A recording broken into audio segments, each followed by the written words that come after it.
My way, or the highway, and in the driveway is a nice range. Cause I grind through the climb, I invite pain. You'll never hear me, bitch, nah, I don't complain. Just gotta flip the switch and you can go and obtain anything you want, anything you need. Your mind's got the key ingredient, it's belief. They deceive with the negativity, but I just slide right by that energy. Even when you feel low, you can still go. Even when you feel slow, you can still go. Even when there's no hope, you can still go. I never answer to no, man, I still go. Go, go, go, go, go, go, go, go, go, go, go, go, go, go, go. What's going on? Welcome back to the Gallop Out. I'm your host, Ryan Anderson, and as usual, I get to be joined by my co-host, Jackson Muniz. Jackson, we're back one more time, the penultimate show to our Breeders' Cup series that we're doing on the channel.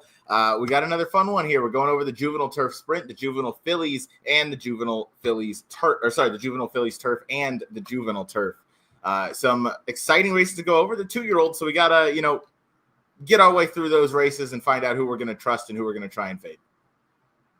Yeah, and we were talking off air with our guests, and this is, I believe, the only Turf Pick 3 that's going to be offered this weekend, and it's, as you kind of alluded to, it's not easy.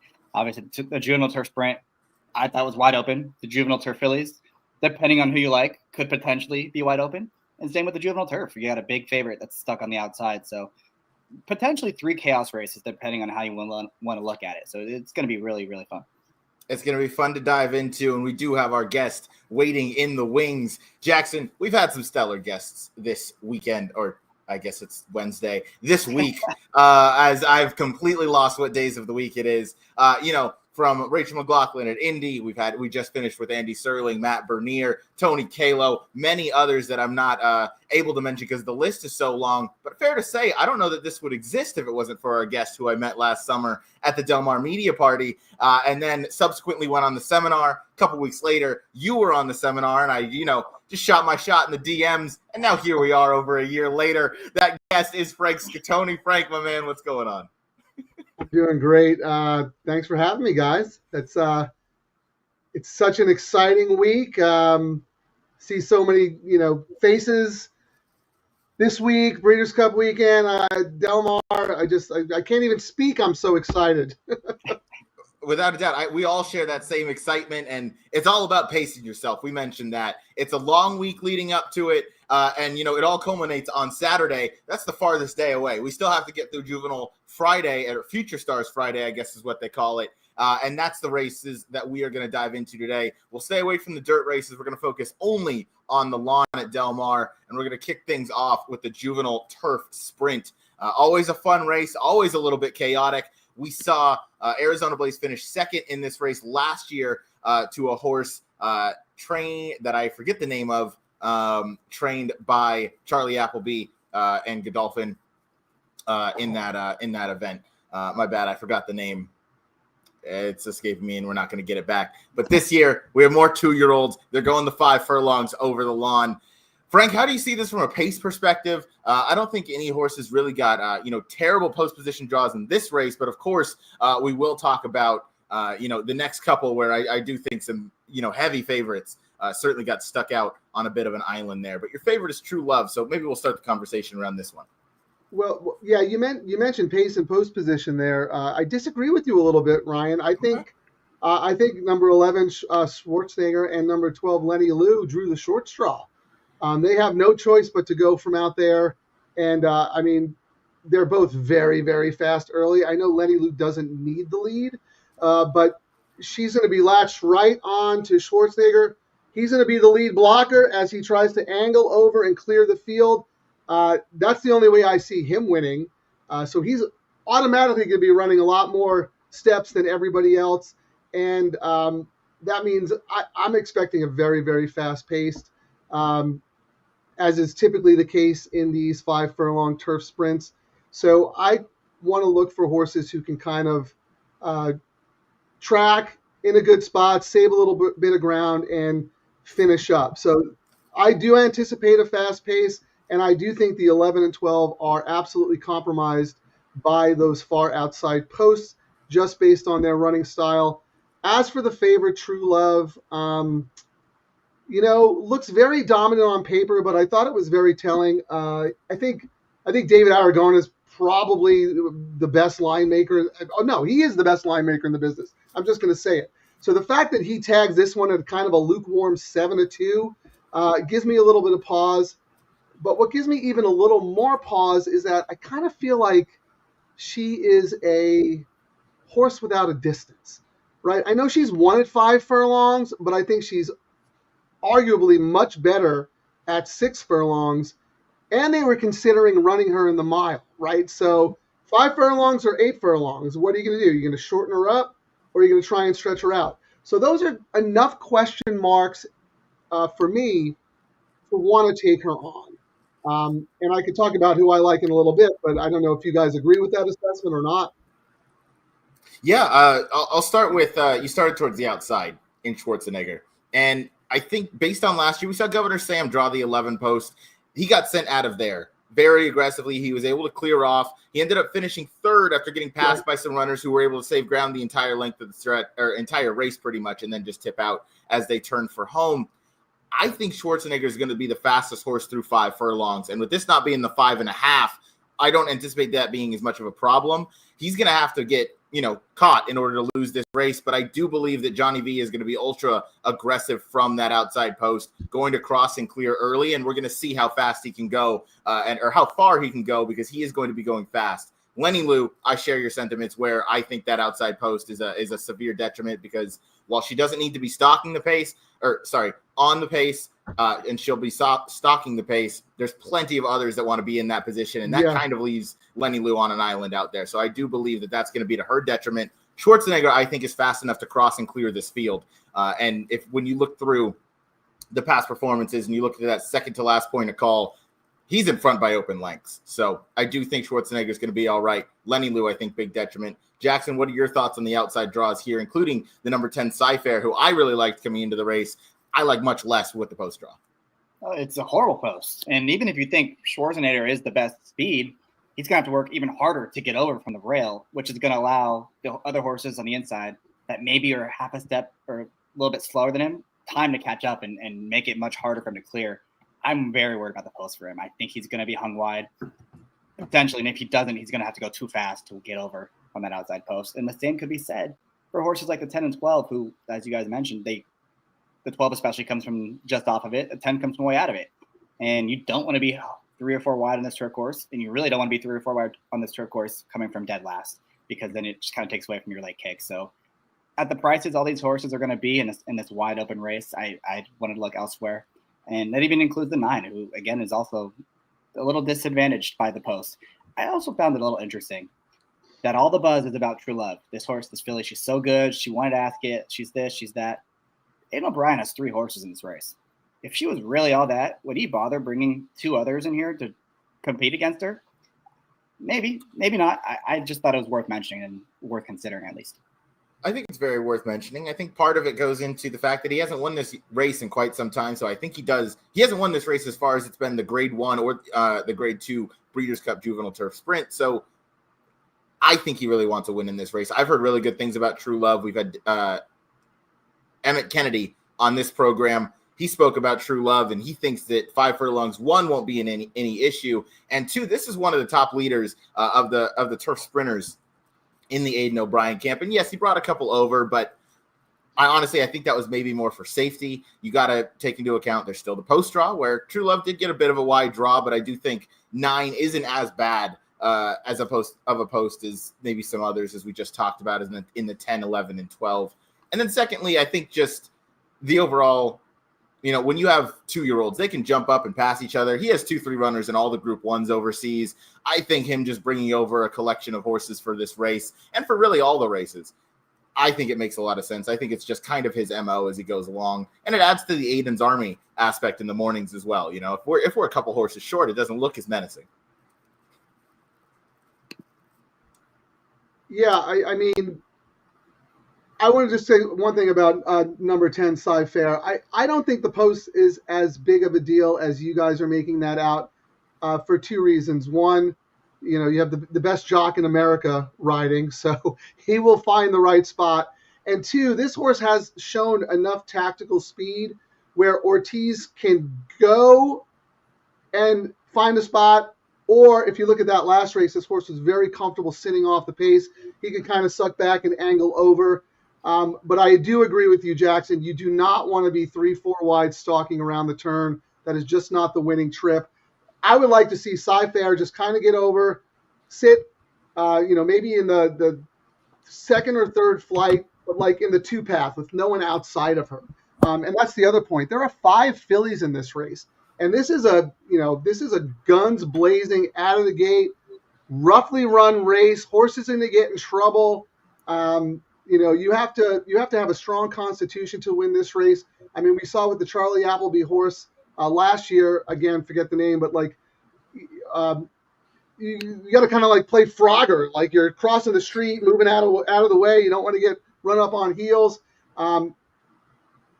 So speaking of Charlie Appleby, I made a promise to myself many, many years ago that I will not get beat by a Charlie Appleby, William Buick, Godolphin horse in any Breeders' Cup race. So my top pick in the race is actually number 2, Military Code.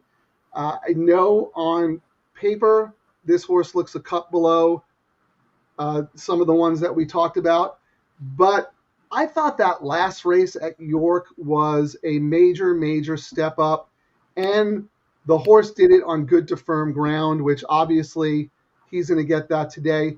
Dwelt at the start, had some trouble, but I thought it was a really, really good race, made a nice move, but then couldn't get by the winner. The winner, by the way, is Revival Power, a really good 2-year-old filly who came back and won a Grade 2. So that's a quality race in my opinion, even though it's not a group race.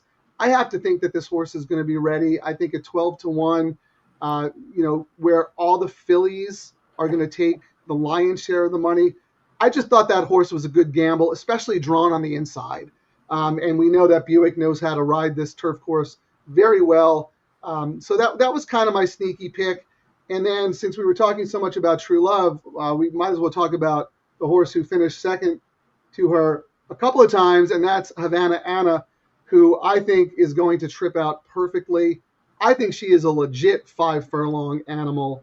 I could easily see her turning the tables on True Love here if True Love doesn't handle the turns, wants a little extra ground, whatever the case may be. And again, this is a quality filly who has good races on good to firm ground and is a 5-furlong specialist. She lost to True Love last time, on the square, wasn't beat by much, but that was at 6 furlongs. Like I said, she's a perfect 2 for 2 going 5 furlongs. I thought she had a big shot. And I'll mention one more horse. I don't like the horse necessary to win, but I thought number 1, Brussels, also had a big shot. Just kind of, if the horse tries to go hard from the rail, no shot.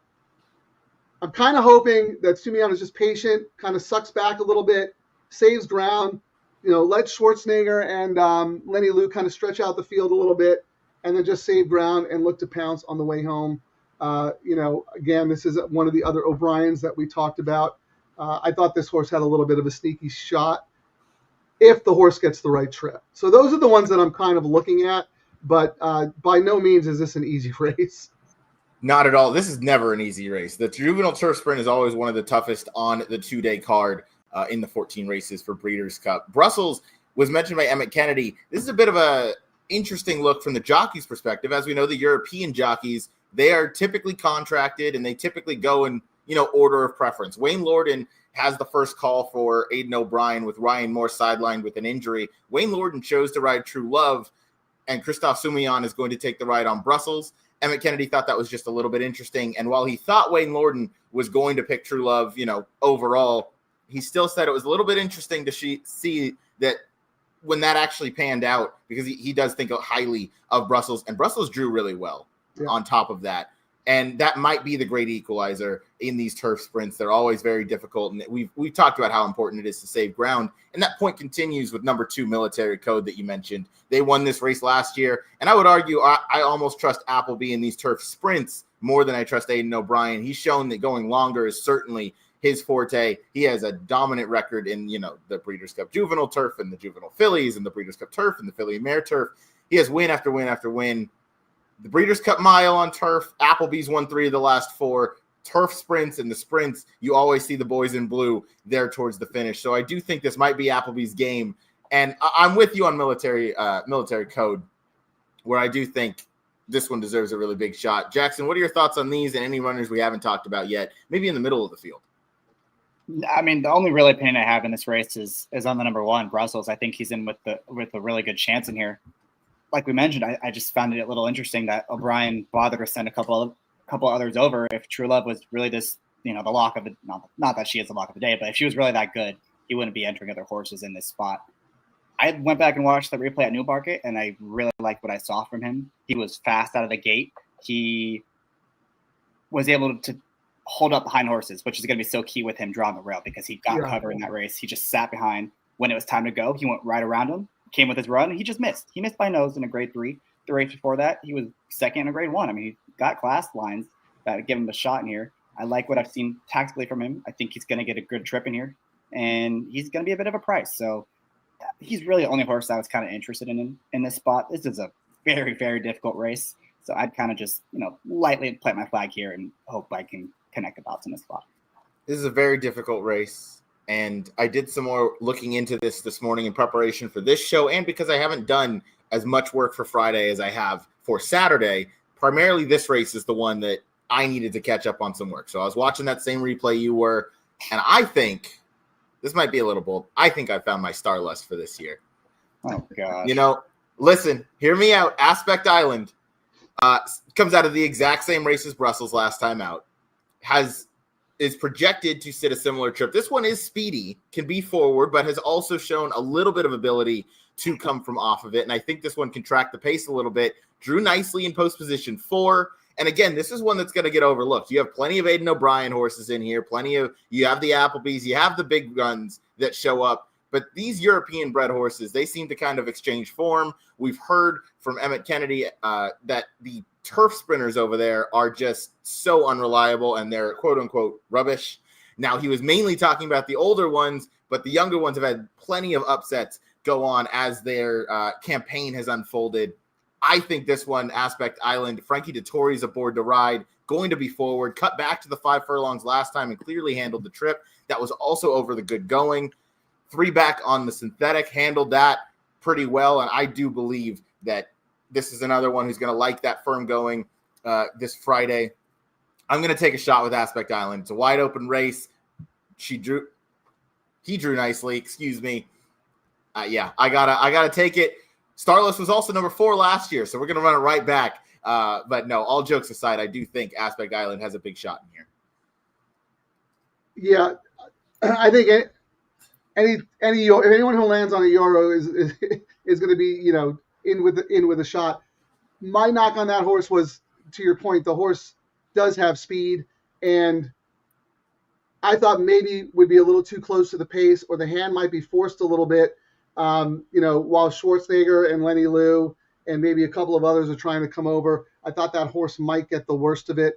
But yeah, I mean, we talked about Brussels. This horse was right there off Brussels. So lots of options in this race. I mean, I know you guys were against Cy-Fair, but I think she has a big shot too. I mean, that turn of foot she showed against the boys in the Algonquin was like ridiculous. Came home in 11 flat. I mean, that is real racehorse time. But to your point, it's going to be about the trip.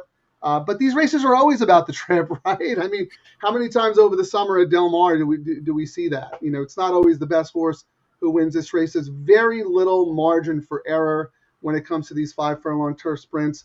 And I'm glad you mentioned Emmett Kennedy, Ryan, because I was going to say, if you only listen to one thing that I say on this show, it's go back and watch Ryan's conversation with Emmett Kennedy. That was awesome. You guys did such a good job and gave out such really good information because, we're dealing with a lot of unknown commodities. And, we can go back and watch the replays and whatnot, but we don't follow these horses. He follows them. He knows them. He knows who they're running against. He knows trainer intent, all that stuff. So I got a lot out of that podcast that you guys did. So if you're interested in the Euro runners, that's the man to listen to.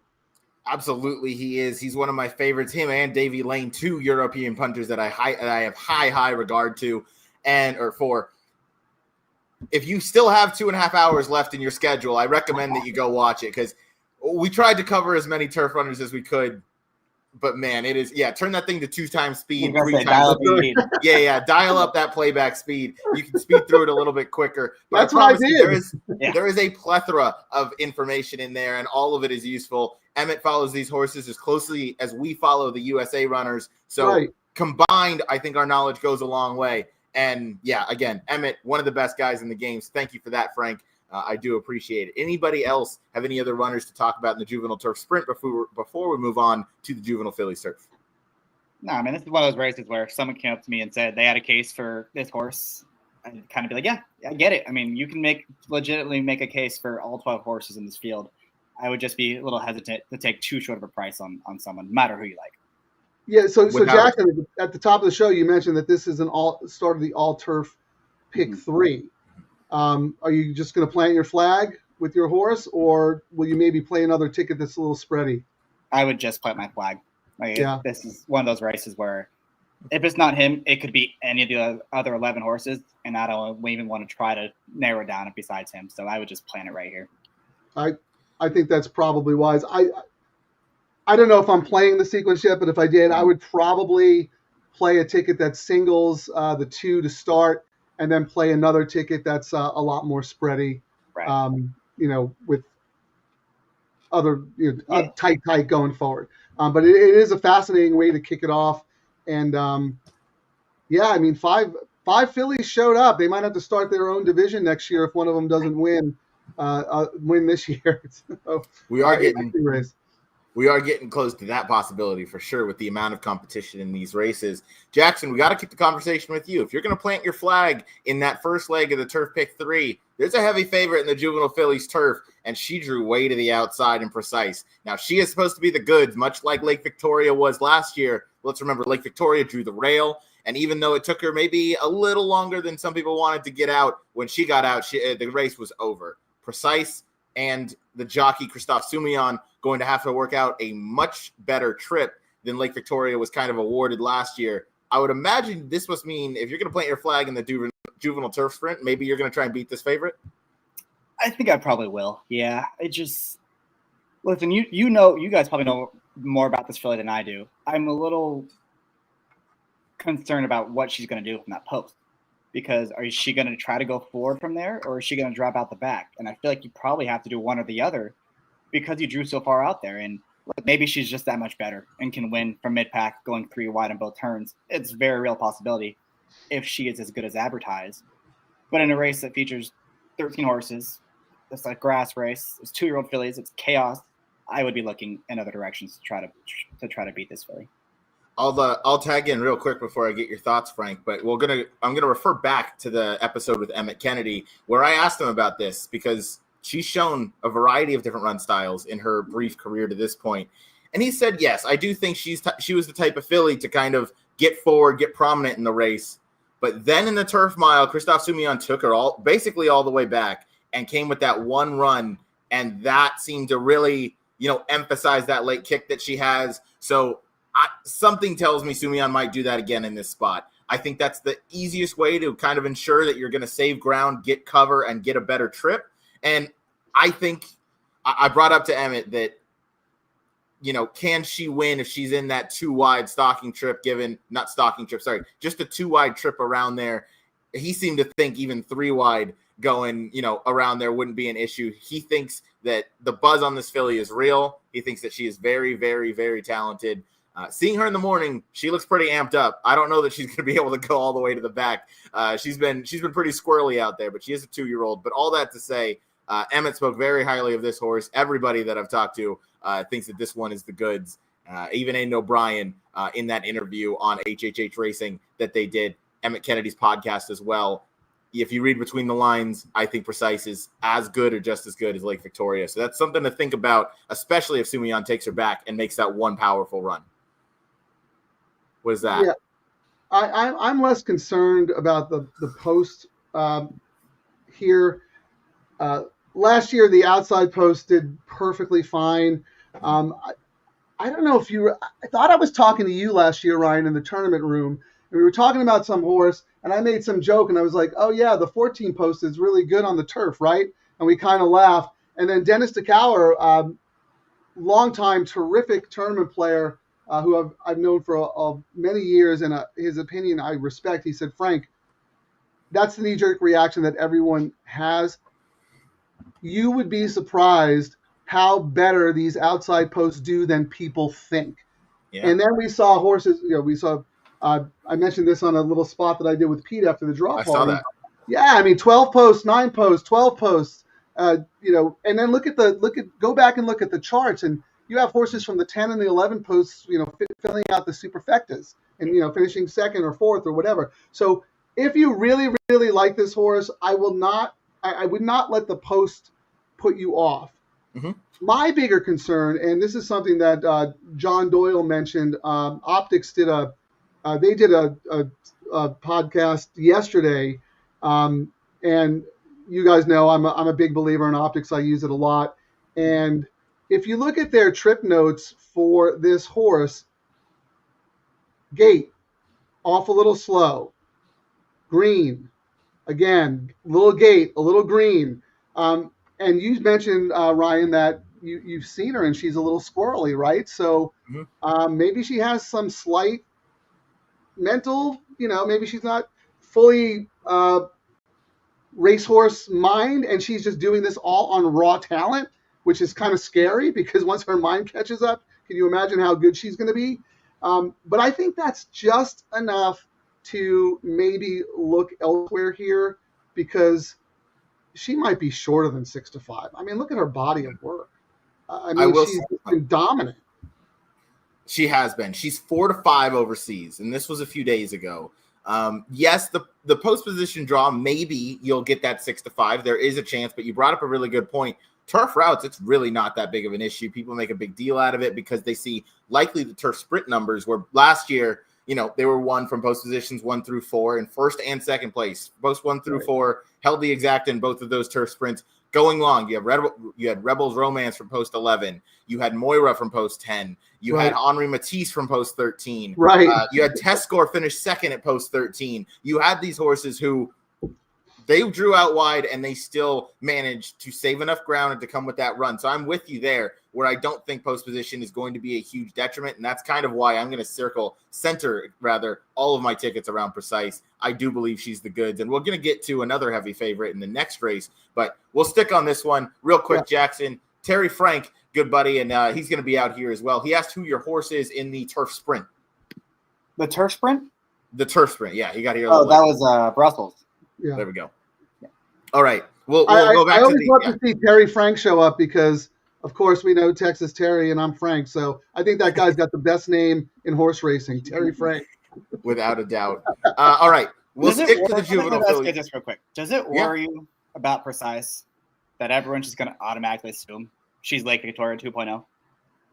No, that's what bothers me. And I know they can say, like, oh, she's just as good, she's just good. I feel like everyone's going to see that, oh, yeah, Lake Victoria 2.0. We're just going to bet her blindly, and just assume she's every bit as good as Lake Victoria was, and then she's going to be 3-5 from post 13.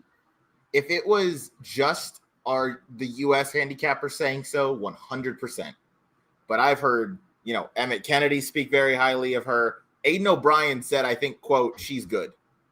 I mean, that's kind of all I need to hear from Aidan O'Brien. He really doesn't talk that highly of horses like that, of any caliber, really. And he was high on Lake Victoria in the same way. I think you can get into trouble making the comparisons for, horse to horse, because each horse is different, each race is different, and the dynamics are different. For example, Lake Victoria drew the rail. Precise could not be farther to the outside from the rail in this race. So there is that difference, but I do think that Precise is certainly my top pick, and I think is the goods. Go ahead, Frank. Yeah, and let's not forget, I mean, I think Sumion's a fantastic jockey, but I mean, when Aidan has Ryan Moore on, you could start in the Brigantine. It doesn't matter. I mean, that guy's the best jock in the world, and, he knows how to ride North American courses. I don't know if this is true or not, but I thought I heard on some other podcast that Sumion's never ridden at Del Mar before. Do you guys know if that's true or not? I do not believe he has ridden at Del Mar before. Yeah, I mean that's pretty significant, and when you're breaking from the 13 hole. So and here's another reason why I think Precise is going to be shorter than 6-5, even with all those negatives we talked about. Who's the alternative, right? I mean, every one of these horses looks exactly the same. They're all coming out of mile and a 16th races where they showed strong late kicks. 8.5 furlongs is not the same as a mile. I mean, completely different races. So that's something to consider. Now, so my point is, who do you land on if you're saying I'm against Precise, I'm 100% against Precise? Mm-hmm. Well, A, who do you like to win the race? And B, if you're that much against Precise in your multis, you kind of have to use every other horse in the race, right? I mean, it's that to me that the level is such a drop off in terms of quality, but she has enough question marks to want to try to beat her. You see what I'm saying? She does, without a doubt. And I think, again, for me, I've said my love for Precise, so I won't go too much farther. They were gate schooling this morning. Precise was a little squirrely in the gate too. Yeah, so that would be my biggest worry, because the gate, that's pretty much the race. If you're acting up in the gate, or if you miss the break, that can cost you a lot. Personally speaking, if I were to try and beat Precise, I would have to go to Japan with Switch in Love. Wow. This filly's kind of just caught my eye. Again, I'm no expert on horse flesh. She's big. There's no denying that she's big.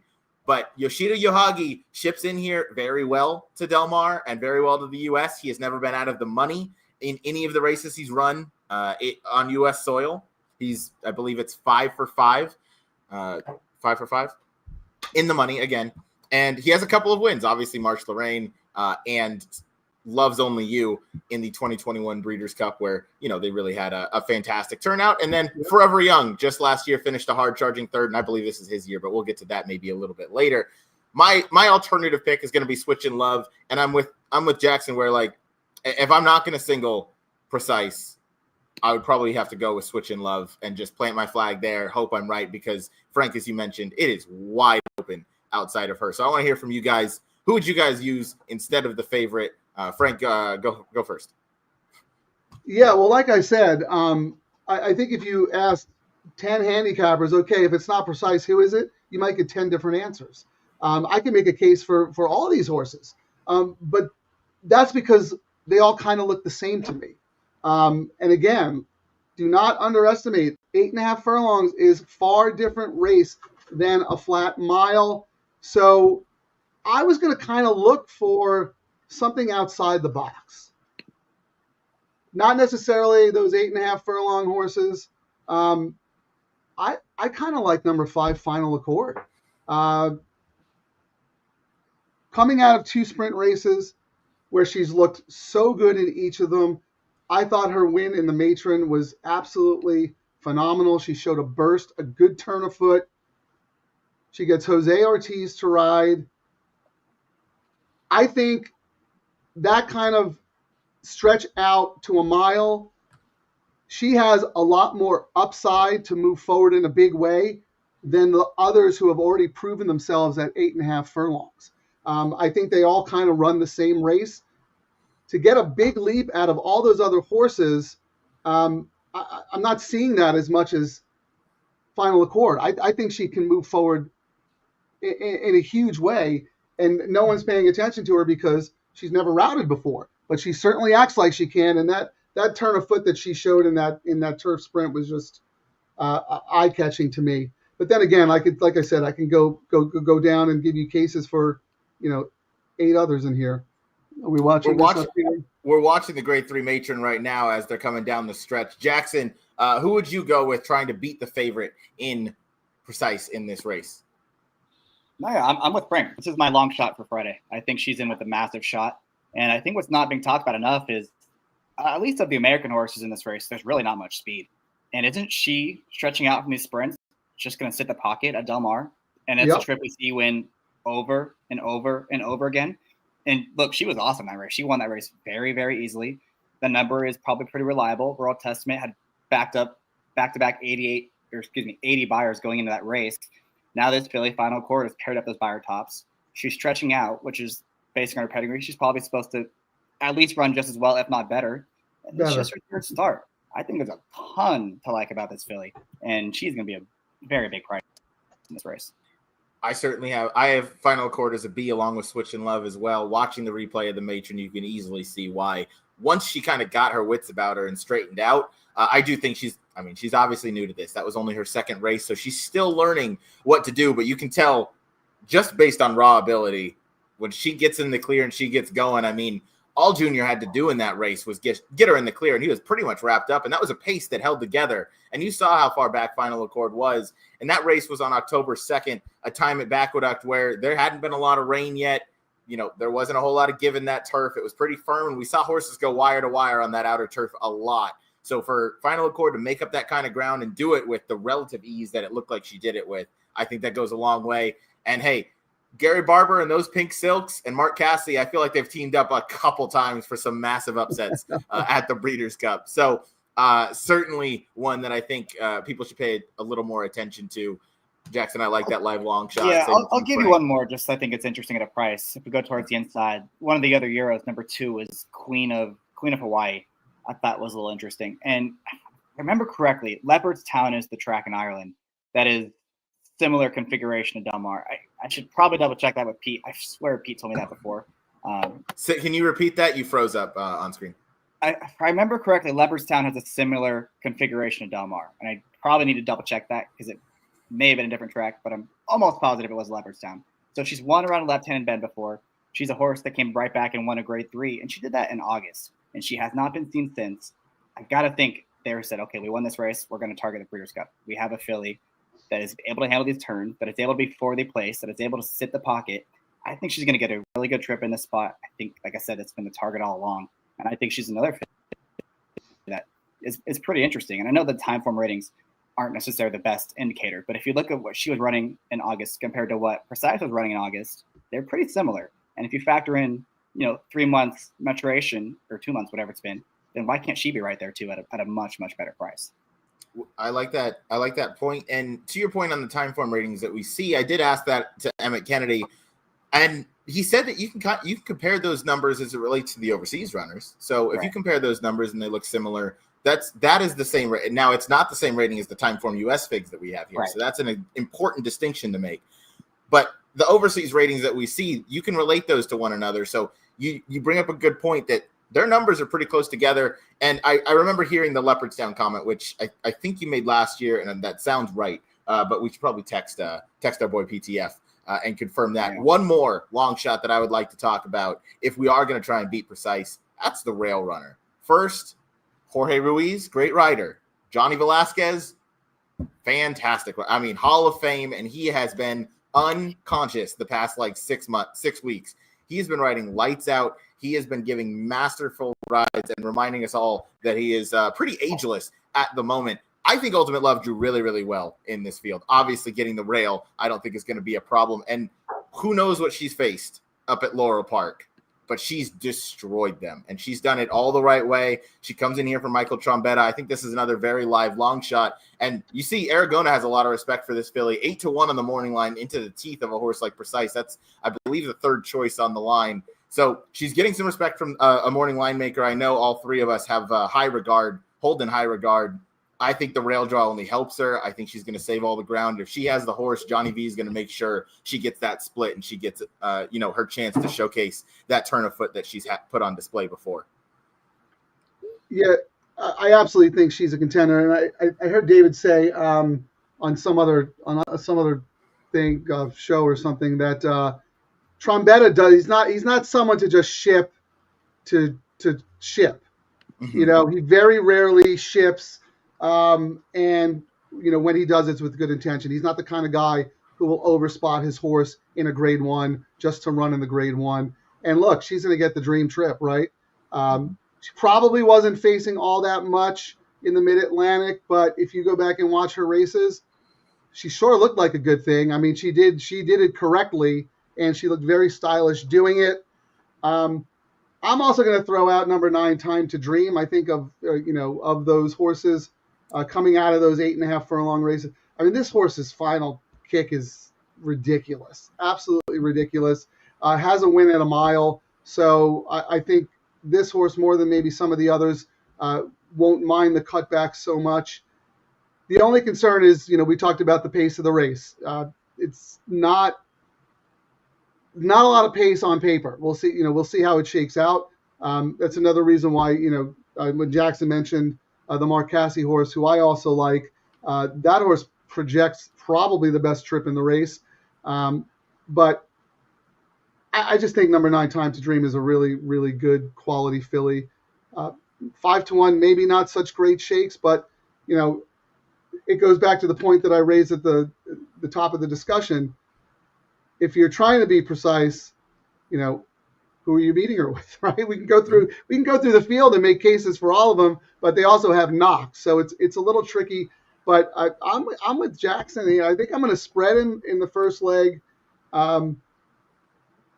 With some of my price horses, go tight with Final Accord. I mean, I think that's a really good separator single there, and good. I mean, good price, good race. If you have a strong opinion in here and you're right, and it's not precise, you're going to be sitting pretty in your multis. I think without a doubt you will be.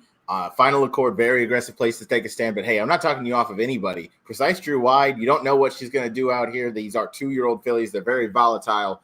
Real quick, I want to read a quote that I just saw as a notification. Now, it's not really going to relate to this race in general, but it will relate to one of the jockeys. Following the Breeders' Cup on Saturday, I will be retiring from race riding in the United States and concluding my career with a few rides in South America, something I've always wanted to do. It's been an honor to compete at the highest level of the sport for over 4 decades. I'm grateful to my family, the owners, trainers, stable staff, and of course, the supporters who have made my career possible. Bottom of my heart, thank you to everyone who has supported me in this incredible journey. Kudos, ciao, Frankie Dettori. So that is from Frankie. This is going to be his, he announced that he was retiring 2-ish years ago. Did a little Brett Favre, some Tom Brady type action to come back and keep riding, but he was riding at a high level. So you got to imagine he's putting it all on the line for this Breeders' Cup race.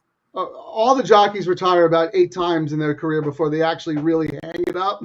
Yep. But no, I mean, what a career the man's had. One of the best, one of the best ever, and go to South America, take some time off. And if he shows up again in 2 years, okay, great. I mean, that's just kind of the MO of the jockey retirement tours. But no, I mean, it would be nice to see him have a good Breeders' Cup. Real quick, though, Ryan, because we were talking about Emmett Kennedy. I know he gave a little bit of a sneaky wise guy push for number 10, Valentina. Do you guys have anything on that horse that that our audience might appreciate, maybe for underneath in the exotics or something, or you think she could win? He likes this horse underneath. He's going precise Valentina Exacta in this race. So that is going to be his play. He thinks Donica's got a good one here. Obviously, she has to step up to the likes of Precise and, I guess in our opinion, some others as well. But regardless, he thinks highly of this one. And for Emmett to say that, he acknowledged that, that last out race may be a little bit of a disappointment. But when you look at the good to firm goings that this one was running over 2 and 3 back, those are stronger efforts without a doubt.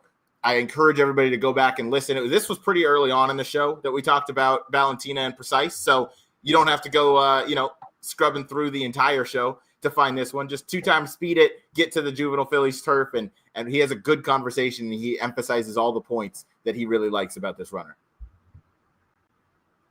We'll keep things moving into the Juvenile Turf. It'll be the final race on Halloween, Future Stars Friday. We'll go in here, and again, we're going to start the conversation with your morning line favorite, 9-5 on Stad. This one also trained by Aidan O'Brien, Christophe Soumillon into ride. He was given no easy assignment with draws 13 and 14 on Friday, and having likely never ridden at Del Mar before. Let's start the conversation here. This is a favorite I am absolutely trying to beat. I talked with Emmett Kennedy. He gave excuses for those 3 second-place finishes, but those were failed as the favorite. Some long shots beat him in 2 of those 3, and I believe it was the third choice that beat him in the other one, and Zavateri, excuse me. I want nothing to do with this horse. This is the horse that if this horse wins, I lose on the day.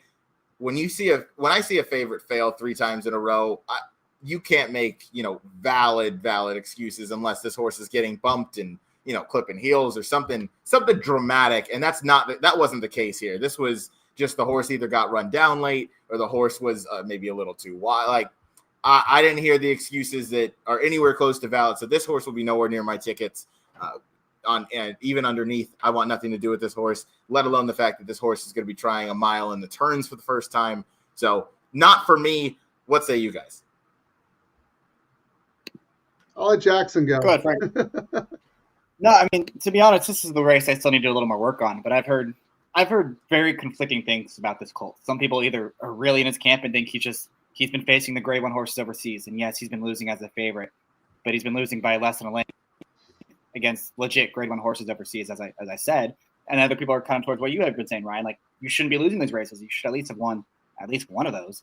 And so I'm kind of between on him. I feel like there's a chance he might drift up a little bit just based on the post and some of the question marks he has in this spot. But also, as I look through this field, I'm like, I don't really know what other direction you go to. Exactly. Yes. The horse I was most interested in drew post 13.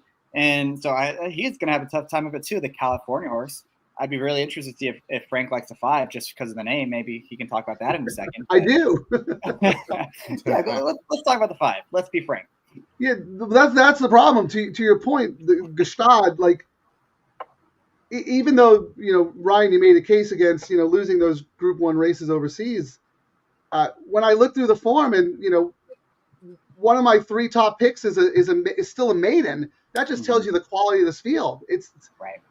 Not knocking these horses, but I can't imagine any of these horses are of the same caliber that Gestad was facing overseas in those Group 1s. I mean, those are very prestigious races, and you never like to see a beaten favorite 3 times in a row.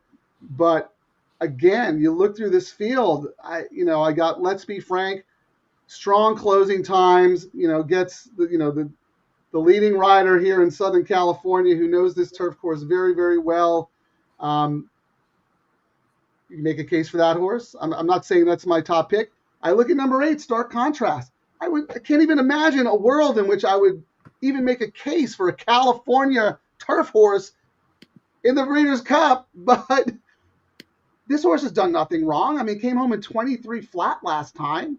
Not beating much, but Michael McCarthy's a fantastic trainer. This horse has excellent come-home times. But again, I mean, you compare this horse to Gestad and you go, what are you, nuts? I look at Argos. This is probably the American I like the best. That Woodbine prep was really, really good. And I think horses get a lot out of those Woodbine turf races. I feel like they typically move forward and they show a lot of, they have a good bottom. You got Flavian Pratt. I mean, he dominated here for many, many years. So if I had to pick a horse other than Gestad as a top pick, I would go with the number 9. And then also I think number 12, Botas has a big shot. But again, I'm a little worried about that closing at 8.5 furlongs, now cutting back to 8 furlongs. But the horses, again, good closing times, done nothing wrong. But the gap in quality of horse flesh between Gestad and the rest of the field, it's pretty significant in my opinion. And to bring it back to the Turf Pick 3 conversation, if we're looking at potential singles in the sequence, and I don't think Precise is that much more likely to win her race than Gestad is to win this race. Precise is going to be singled way more times in this Turf Pick 3 than Gestad is going to be. There's going to be so much more value in singling a horse like Gestad rather than singling a horse like Precise. So if I'm playing a Turf Pick 3, I think that's probably where I would be leaning. Just singling him and hope you have the best horse because the value will be there by beating Precise the leg before. Chris Couples. Yeah, I kind of see it the same way. I think of the 3 favorites we've talked about, I think this is the one I would want to use because it might sound contrary, weird, but I think this is a favorite who might actually offer some value. Right. I think that's it's a valid point to say that this horse in Stade will create, or will have much more value than Precise. I don't think that's inaccurate by any means. I personally, I don't want anything to do with this horse. I'm gonna hope for bombs in this race. I'm gonna hope to blow up the tote. I don't hate Start Contrast. This is the Jackson Muniz horse that you texted. Start Contrast runs today at Del Mar in a maiden race. I noted that this horse, I've been waiting for her to stretch out. Or him to stretch out around on turf. So you were right on that day. So I got to give you your props there. My top pick in here, I'm blowing it up with the horse right to the inside. Thanks. And then number 7, Gordon Pass. This one's trained by Will Walden. Again, if you're going away from Stade, you could pick any of these. And I got to pick the one that is having drastic improvements race by race. I like this horse for pretty much 2 reasons. One, I like the professionalism that he showed last time out at Keeneland. That was a race where the pace pretty much held together. Final score was right up near the lead the entire time and drew off nicely. Final score would be probably 6-ish to 1 in a spot like this off that last win. Trained by Rapoli. Todd Pletcher again came up with some sort of ailment and not able to make the race. Turf Star is in this race. Turf Star was also sitting a very nice trip in there. The pace completely held together. Gordon Pass flew late, came home the quickest of any horse in that group in 29.09 seconds. So given these are 2-year-olds, so obviously you can keep improving from there. But speed figure wise, I know they were at Indy, but progression from the first start into the second, and then a big jump from that second into the third career start when breaking the maiden at Indy into a graded stakes at Keeneland and managed to get third in that event. And then secondly, you go Christian Torres to Irad Ortiz. Nothing against Christian Torres, but Irad's a top 2 rider in this country anyway. You want to split it. You can have the debate whether Flavian is better. All you want. Irad is no lower than 2 on that list, regardless of distance and surface. So all that, Will Walden, I can't remember the last time he's lost. So Gordon Pass is going to be my long shot play of the day to try and, really blow up the tote board and get things home.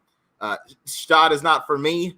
He'll beat me in this race. I just can't trust it. So I got to go with Gordon Pass in here. But we all share the same opinion where if it's not Stade, I don't know what else I'm looking at in this field. Really. Right. Yeah, you ask 10 handicappers and they'll give you 10 different answers. That's what makes these races so fascinating because you have to make a very, very difficult decision on what you are going to do with the favorite. And, to Jackson's point, I think we're both in agreement that Precise is going to be an overbet favorite, and she has some question marks. And Gestad is going to be a little bit more of a value. And I think the gap between Precise and the rest of the field is a lot smaller than the gap between Gestad and the horses in this group. So if you're playing that all turf pick 3 and, you afford to go spready, and you want a favorite, Gestad would be my single from a favorite perspective. I do think the last point that you brought up there, where the difference or the gap in talent between Stade and the rest of the field, and then Precise and the rest of the field, I think the gap between Stade is much greater. Yeah. So I do agree with that opinion 100%. Jackson, any final thoughts as we're wrapping up here after covering the 3 juvenile races? No, not really. I think we've covered it all by now.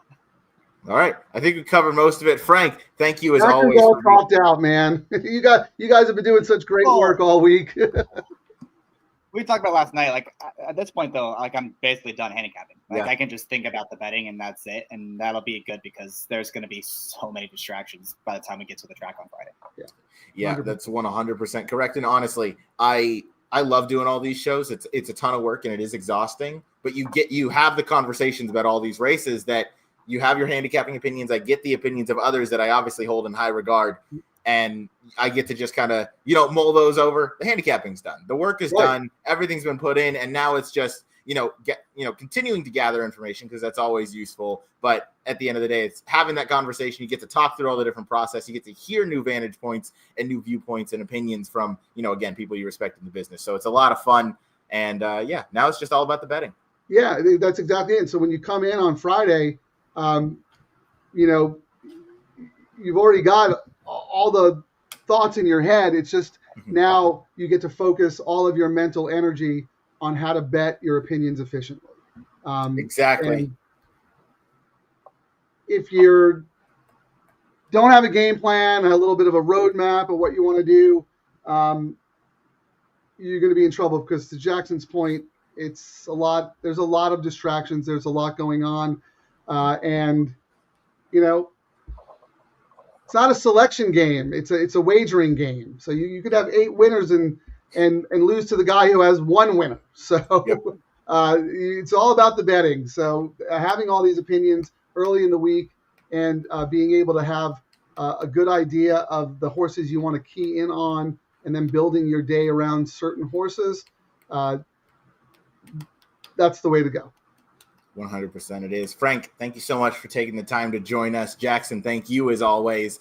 And thank you to the hundreds of you that have tuned into every one of these shows. We have one left. It is at 3:30 in about 17 minutes with Andrew Champagne. He's going to join us. And we have 3 more races to talk about. It's going to be the Juvenile Turf Sprint once again, then the Juvenile Fillies and the Juvenile Fillies Turf. So we're going to get more opinions from our highly respected analysts as they join us. But Jackson, Frank, thank you both. Jackson, I assume you're going off to work, so we may not see you for the finale. So thank you for all your hard work and all of the time you spent with me on these shows. Of course, man. Anytime. It's a miracle we're not sick of each other. And we have to thank this guy below us, Frank, because he's ultimately the reason that we met. So, Frank, thank you as always, and we will see you out at Del Mar just probably tomorrow is when I'll see you. I'll be there. All right. For my co-host, Jackson Muniz, I'm Ryan Anderson. We'll see you in just a little bit here on the Gallop Out.